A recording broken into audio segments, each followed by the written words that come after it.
So I'm on campus today. I have gotten a chai tea from Cafe Strata, which is like a really well-known coffee shop here. And I'm reflecting a little bit because on March 26, 2020, exactly 1 year ago, I was accepted into Berkeley. And so a year later, how are we feeling? How's it gone? That's what I want to talk about today. So this video is going to be split into two parts. First part is going to be sort of my experience at Berkeley, why I decided to move cross country to come here, how I feel about the school, do I regret it? No, I don't, and sort of all that stuff. And then the second part is going to be more Q&A section. So I've thought of some of the questions that I had a year ago, deciding whether or not to choose Berkeley, and hopefully clearing some stuff up for any 2021 students who were recently accepted but haven't yet committed. So I've got my notes. Let's chat. I guess the first thing I want to start off with is the college admissions process. If you're a student who hasn't yet applied to Berkeley or hasn't started application process to colleges yet, what you need to know is that it's really a lot of luck. Once your stats are at a certain point, plus or minus 10 points on the SAT, you know, one extra AP versus not one extra AP, it's not gonna matter. Truly, I honestly believe that where I was in the pile of applications determined whether or not I would get in more than a lot of the other stuff I had. A lot of it's really just luck. Now, that's not to say that you shouldn't try your best. You shouldn't try to get high grades and high marks on your SAT and take your AP classes, because that's not the case. I definitely think those things helped, but my point is that if you're rejected from schools, or if there's some place that you really want to go and it just doesn't work out, know that it's not your fault. And being rejected from a college or getting accepted into a college doesn't define who you are or your worth at all. When I was applying to schools and I was rejected from some of my safety schools, it was scary. It made me feel worthless at times. I had done all this work and strived so hard to get the best grades I possibly could, and here I was, getting rejected from all the schools that I wanted to get into. And so March 26th for me was a huge day. This was a life-changing moment because it was finally a school that I was really interested in and had never really seriously considered because of how far away it was. But here it was. This was the reality. I got into Berkeley. And so I guess my advice for those who are trying to apply is, if you can, apply wide, apply to a lot of schools, because yes, you'll only go to one of them, but having those extra chances and putting in some more tickets at the raffle, that's really what it is. So you've gotten into Berkeley, you're trying to decide, am I going to this school? Am I moving from SoCal to NorCal? Am I moving across the country, across international borders to come here? Once on March 26th, once I was actually accepted to Berkeley, a lot of things were put in motion.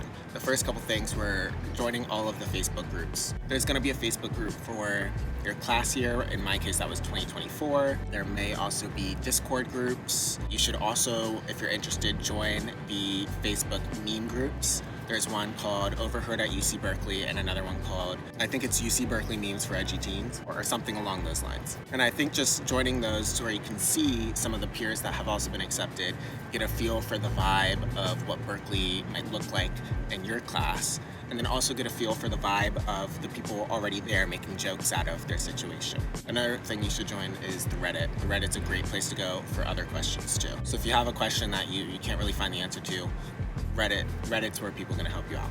But another thing that right away was sort of an issue was financial aid. If you're an in-state student, I think there are quite a few opportunities for some financial aid, but for out-of-state students and international students, there's almost no financial aid. And that puts a huge pressure on these students, including myself, right? Financial aid is something that I think about all the time, finances, and it's directly impacted how I'm going to be navigating Berkeley. I'm doing my best to graduate in 3 years instead of 4, so that way I don't have to pay the extra year of out-of-state tuition. I'm taking steps to hopefully be an RA or to do other things to mitigate some of the costs, because it's really expensive. Now, your case might be different. You might be in-state, or you might have a really great financial aid package through other scholarships that you've received outside of the institution. But for just a random person, out of state or international, it's unlikely you're gonna get much, if any, financial aid. And so around March, April time, that was something I really had to think about. Was it worth spending so much extra money to come to Berkeley? In my case, as someone who's going for a CS degree, it ended up being worth it. For any CS majors out there, we're an hour away from Silicon Valley, we're right next to San Francisco. The opportunity here is unlike any other. And so paying that extra amount of money for that opportunity was worth it in the end. And I still believe it is. But that's also to say that, I had the privilege to make that choice. Not everyone does. And I think it's important to know that if you're gonna apply to Berkeley, or if you have applied to Berkeley, the financial portion of it, if you're an out-of-state or an international student, it's gonna be a big thing. So I would just get that figured out maybe before you apply. So why did I wanna move cross-country, right? Why did I wanna go all the way from Virginia to California? It's one of those decisions where I don't go home for spring break, I don't go home for Thanksgiving break, or I go home for winter break because they close all the dorms. But flying cross country definitely has its pros and cons. Now for me, the cons were not really cons. The distance aspect was great. I love being far away. It's perfect. And the pros of being right next to a big city and at a big school, these were things that I was looking for. Meeting new types of people that you can't find in small town Virginia was something I was interested in. And so a lot of the worries you have about moving cross country weren't really there for me. I know a lot of parents are usually a bit worried, if it's a few hours away, then I could come and drive to you in an emergency, or I could come and see you. And yes, that might be the case, but really the way that I thought about it, and the way I think my parents would agree now, is just moving to college in general is 80% of the struggle and the nerves and the anxiety. And then the distance is maybe an extra 20%. How realistically do you think you'll be seeing your parents or your family when you're in college? If it's a lot, then distance might be something you want to consider. But if you want to have that sort of independence and that life you want to build totally on your own, and you don't think you're going to be seeing your family too often, then distance isn't too big of a deal. I've never once felt too homesick. I've never once felt I need to go home. I talk to my parents all the time, we FaceTime all the time, and it's good. So I ultimately said yes to Berkeley for a few reasons. I wanted to go out of state, so the distance was good. It's in California. I'm gay. It's right next to San Francisco. I really wanted that freedom here, and I think there is a lot of that. I'm also a CS major, as I said, and so the opportunity, getting into Berkeley was for me a once in a lifetime opportunity that it just felt like I couldn't pass up. And so I committed. I said, we're going to Berkeley.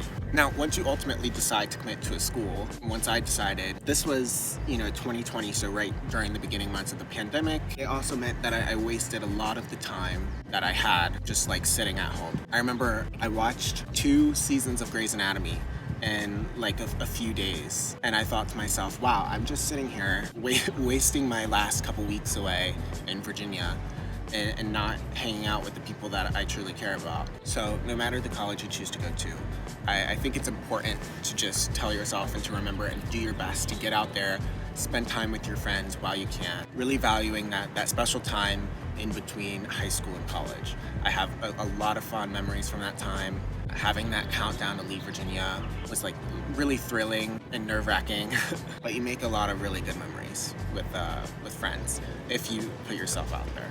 So once I got to Berkeley, I moved in late August, and I flew to San Francisco. It was the first time coming to the West Coast.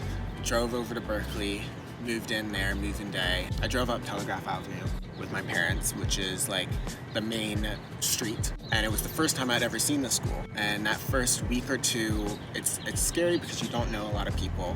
But Berkeley has some initial programs. They have a thing called Golden Bear Orientation. It's called GBO, and you get assigned with a group. You learn more about the school, and you can make some friends that way. I guess the first friend I made was via one of the Facebook groups.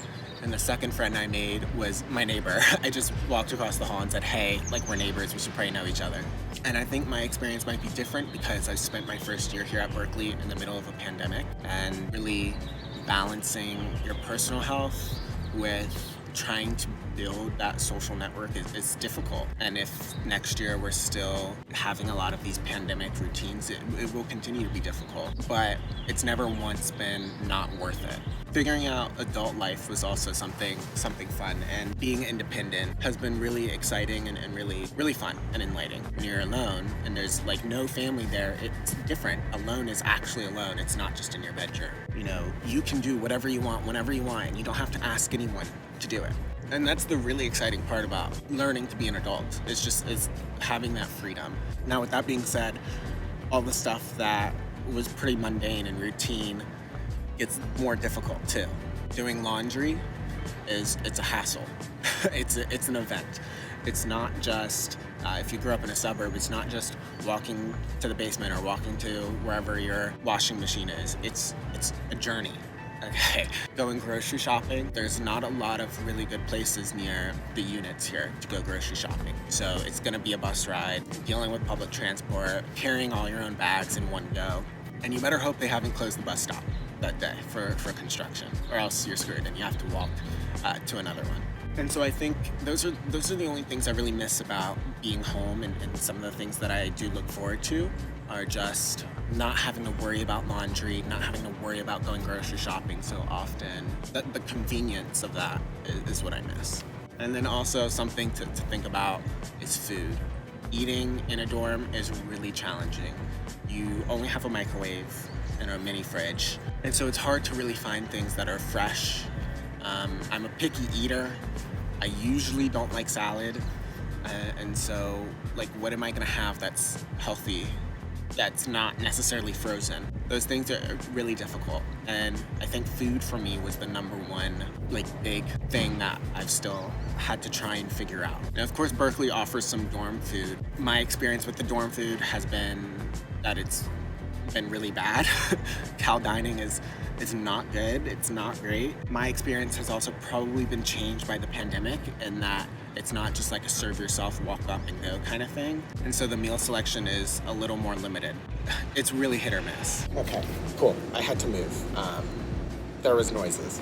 So as I was saying, Cal dining here it's not great. So the food thing is it's a challenge for sure, but you'll navigate it. You'll figure it out. So what's COVID been like here at Berkeley? The pandemic and the Berkeley rules for the pandemic, around the pandemic, have been both strict and not strict enough. Strict in that the residential dorms go on lockdown sometimes. Everyone is pretty good about wearing masks, and we get tested twice a week for COVID. But the administration also, in some ways, hasn't done enough. Frat parties are still super common. The administration will crack down very frequently on res life kids and dorm kids, but they won't crack down at all on Greek life. So that's COVID at Berkeley. That's pretty much what I wanted to talk about with my coming here. Now, I have some other questions about like Q&A stuff, so we're gonna shift over to the Q&A now.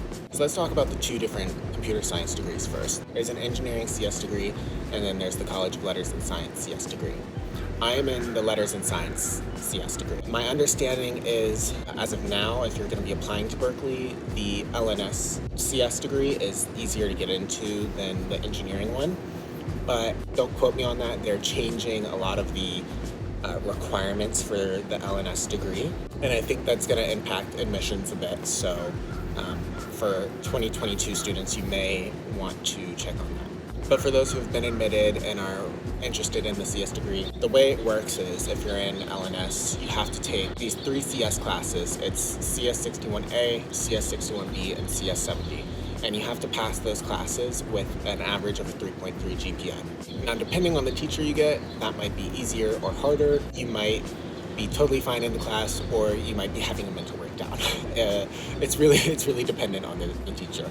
So if you can, the route I would suggest is taking De Niro for 61A and Josh Hug for 61B, and then for 70, I will let you know when I get there. I am not there yet. But De Niro and Hug are seriously really great, like top tier class. Now, let's say that you check Berkeley's classes website and Fall 21 does not say De Niro listed for CS 61A, but it does say Hug listed for CS 61B. Let's say, my advice to you, take 61A during the summer. If you can get a head start, taking 61A during the summer, I've heard, is it's going to be faster paced, but it's not too overwhelming, especially if you have some prior programming experience. And then you should be good. Get CS 61A out of the way and then jump straight into 61B your freshman fall year. Now, depending on the APs you've taken, the IBs you've taken, a lot of your high school requirements, you may have other requirements you need to fulfill, such as math requirements, potentially reading and writing requirements, but some of those you can test out of, and some of those you won't be able to. So just check the website. You can see some more specifics there. If you have any questions, pop them in the comments and I'll definitely answer them for you to the best of my knowledge. So let's talk about some of the common stereotypes or common questions people have about Berkeley. The first one is, are Cal students always depressed? The answer, yes. Yes, but in different ways. The academics here are really rigorous, especially in the CS department. Any engineering degree really, but from my experience with CS, it's been very rigorous. The math is hard, the computer stuff is hard, but it's all manageable, it's all doable, and you'll be okay. As long as you can stay on top of things, you're not going to experience any major crises. The pressure of having to reach that GPA threshold is a real one, and it's one that'll stress me out until I hopefully make it. So Berkeley's gonna find a way to tire you out, to make you over school. And as I said, especially for the CS degree, I really think it's worth it. I mean, in some ways you want it to be hard, because then you just know that you're learning more than people in other schools, right? And that's why I'm cross country, is to learn more than what I could learn back home. What's it like going to a big school? The age-old question, big school versus small school. Going to a big school, it's different. The administration probably doesn't even know who I am. I'm in a record book somewhere, but I'm not out there. For example, if you want to get help on your degree and do some degree planning, you have to book that appointment. You're not assigned anyone to walk you through it. You're not assigned any help. You have to reach out to them. And so a lot of the responsibility in a big school falls on your shoulders. But so far, I haven't had really any problems with that. The classes are bigger, but it's all online, so it doesn't really feel bigger. Because of COVID, it's sort of this weird thing where it's I'm here, but I've never actually stepped inside of a building here. So my classes may have 2,000 kids in it, but it's the same Zoom experience either way. And a lot of the CS classes are sort of run online anyway. You can actually check out all of the lectures on YouTube if you want to get a head start. And so the difference in experience has not been too different, I don't think, than what you would experience at another size school. Or at least it's not been overwhelmingly difficult or lonely or anything like that. There's also this one stereotype that I would hear a lot when I was thinking about committing to Berkeley, which is that the students are competitive with each other and mean to each other and will tell each other the wrong things, if you're trying to help someone. I haven't experienced that. I don't really know where that came from. I think maybe in other degrees that may be the case. There's a rumor with the business school kids that is the case. That's what I've heard, but as a CS major, as an engineering major, and I have friends who are global studies majors, global science, all that, they haven't really experienced any super competitiveness. What's the culture like at Berkeley? I don't think there's a really defined culture here. Some of the aesthetics, I guess, are coffee culture, boba culture. A lot of people like to get high here, apparently. Allegedly, the Glade, which is the main place where students will congregate on the field on April 20th at 4:20 p.m. is just a big smoke cloud. I don't know, it's currently March, so we'll see. But smoking is definitely part of the culture here, I guess. Hi, this is Editing Keith. I just wanted to cut in here and say that I call smoking part of the culture, but I don't necessarily think that's the right words for it. I think you should just be aware that it happens a lot here. It's not something that you should feel pressured to do or feel like you have to do. I personally have never smoked marijuana, and I never feel left out of situations here. But just be prepared to smell it everywhere, to see it everywhere, and it's not a weird or taboo thing here at Berkeley. I think I maybe put too much emphasis on it being part of the culture, which I guess maybe the acceptance of it is more part of the culture. I think another part of the culture is it can be a workaholic culture. Sometimes people will brag about how many units they're taking, I try not to participate in that because that's just stressful. Like, who wants to compete with how stressed they are? Like, no one wants to do that. You will see parts of that. You'll see it on the Reddit where people are like, oh, I'm taking all these units and it's just so hard. But in person, it's not been too big of a deal for me. One interesting thing about the culture here is that people want you to have an opinion about everything. The political culture here it's very heated. I come from Virginia, pretty close to DC, so the political culture there is also heated, but here it's a different beast. People just want to know your opinion. They want to know where you sit on every stance. And, you know, I don't really mind it too much. I haven't felt it to be too much of a burden, but you should know that the culture here is very liberal. And if you are a Republican or you're more conservative, we do have apparently the biggest young Republicans group here. I don't know. I've never talked to them. I've never saw them. But just know that politics are really important here. Protesting happens very frequently here. It's just part of the Berkeley culture. It always has been. Probably always will be. So just be prepared and maybe think about your position on things before you get here, so that way you can have a response. All right, looks like we're finishing off this this video here back in the dorm. I ran out of storage space, so I had to cut our outside adventure a little bit short, but I hope you enjoyed seeing a couple spots around campus, and now of course getting a look at what one of the dorms looks like. This is Unit 3, the oldest dorm, I believe. This past year has been one unlike any other. There have been immense challenges because of the pandemic, and it's limited what I've been able to do. My college experience as a freshman has been not a traditional college experience. It's been different. But at the same time, there's been this immense privilege of being able to come to Berkeley, and of being able to go to San Francisco, and of being able to be at one of the best CS departments in America. And so the point is that no matter which college you go to, no matter where you pick, there's gonna be challenges. I've had challenges this past year. You will have challenges this upcoming year. But never once have I regretted coming to Berkeley. I've never regretted my decision. I've made some sacrifices financially, graduating early, these social things, these eating things that they're challenges. You learn to navigate them, you know, you face them head on, and I've never once regretted it. And I think that's the takeaway. 1 year after getting accepted to Berkeley, it's been a hell of a year. It's been a lot, but I've never regretted my decision. I hope this video was helpful in sort of helping you decide and giving you references and things to think about when deciding on Berkeley. So I love Berkeley. I hope you love Berkeley. I hope to see you here. If there are any unanswered questions, please leave them in the comments. I will do my best to answer them to the best of my ability and my knowledge. If I can't answer it, or if I'm not able to get back to you, please check the Berkeley Reddit. Post your question there. People are super helpful. And I think those are probably the best ways to get answers that are maybe a bit unconventional. Something you're not gonna find on the school website. So yeah, good luck to anyone who's applying. Congratulations to anyone who's deciding whether or not they wanna commit. Until the next one, have a great day.